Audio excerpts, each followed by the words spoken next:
While in California, I had to try the SoCal Special California Burrito. But that's not all. I sampled some other Mexican West Coast specialties, including something that some might think is a little bizarre. And that's starting right now. One thing I knew I needed to do during our Disneyland and Anaheim, California trip was to find a hole-in-the-wall Mexican spot where I could get a California burrito for the very first time. What I stumbled upon was Sabrosada, which looks like a small chain of a handful of locations on the West Coast. First impressions upon entering this location in a strip mall about a block away from Disney had me feeling like I was in the right place. Expansive menu filled with Mexican street food classics, along with some specials taped to the walls and mirror. Lots of foot traffic, it smelled great. This was promising, especially since proper Mexican in my area exists, but is limited to only a few places. I was on my own for this takeout meal because my family found a fried chicken spot in the same building, so that allowed me to get everything I wanted to try. I did get a little carried away with the ordering, and even had to have a little adventure thrown in there.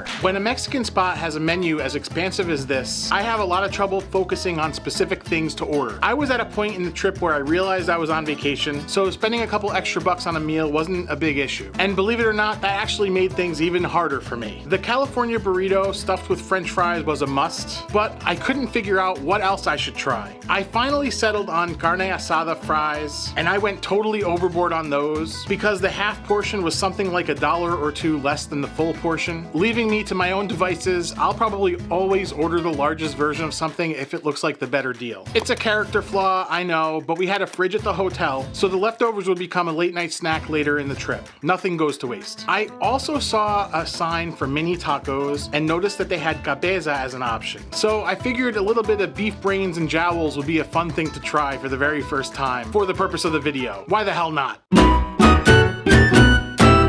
The clamshell of Carne Asada fries that they gave me was impressive. It had to weigh 3 or 4 pounds and was stuffed with carne asada, guacamole, beans, cheese, sour cream, and pico de gallo. There's no way to do this that doesn't involve using a fork or making a mess. Things got a little soggy in transit where there was contact, but the fries on the bottom stayed nice and crispy. These were your natural cut fries, kind of like Five Guys, super flavorful, nicely seasoned. It was hard to tell for certain, but I didn't get the impression that the toppings were put on this evenly. I had some bites that were fries and beef or fries and beans. Sometimes there was a little cheese. Sour cream and guac seemed to be in very distinct areas. The pico de gallo was really amazing on these, and it brought a little freshness to what was essentially a gigantic container of carbs and fat. The most profound thing to comment on technically here was the carne asada. In my experience, this has a tendency of being tough and chewy, and that's usually a function of how much it's marinated, in addition to how far it's cooked. In this case here, it was pleasant to bite through, and it bursted with flavor without being overly acidic. One thing that I see a lot is places trying to overcompensate with lemon or lime juice in the marinade to get the beef nice and tender, and that's definitely not what they're doing here. I couldn't tell you what they were doing, if they were just going with a more tender cut of beef or using some kind of chemical tenderizer, but I have no reason to believe it's anything sinister, and I absolutely love what they're doing. The carne asada was a little bit on the dry side, and if I had to guess, it's probably because they're using lean cuts of beef. It was packed with flavor, so pretty good. I already told you I had to try the California burrito, but what I didn't tell you is how hard it was to actually stick to that choice when I got to see the menu. There was also something called a super burrito with carne asada, rice, beans, guacamole, sour cream, cheese, and pico de gallo,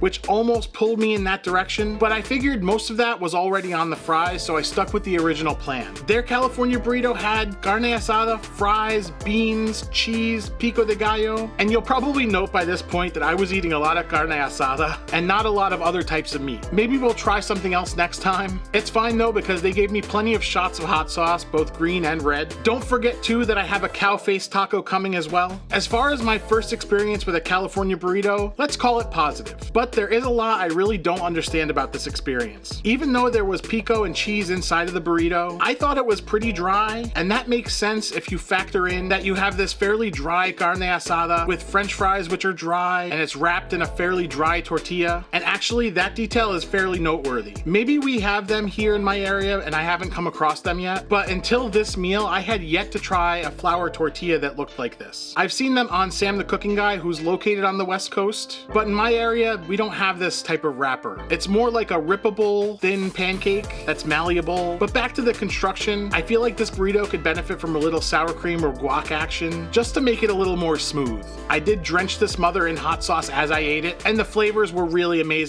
Just a little dry overall. All right, time to cross over from comfortable things like French fries, carne asada, guacamole, into a little adventure, beef face. I gave this mini taco a little bit of an inspection to make sure that I didn't see any undesirable meat in there. Truth be told, I couldn't find any. But rest assured, it's not like I was gonna remove them or anything. No chickening out of this one. Well, let's see how it tastes. Being honest, this was really, really good. Considering that this meat is cooked slowly, attached to the bone, I'm not at all surprised by the fact that this meat was pull apart tender and it melted as I ate through it. The meat was nice and fatty and rich, and it went very well with those hot sauce shots. The real champion of this taco was the double layer tortilla. Some people say that the second tortilla is just to catch stuff as it falls out of the first one, but I like to think they want you to taste more corny goodness in each bite. Be sure to help me catch Emerald Lagasse in subscribers. We have a long way to go, but you can help close the gap. Also, hit a like on the video if you enjoyed this, and let me know in the comments what you think looked best at Sabrosada. The California playlist is really coming together, so click into that to keep watching what I got to try on this trip.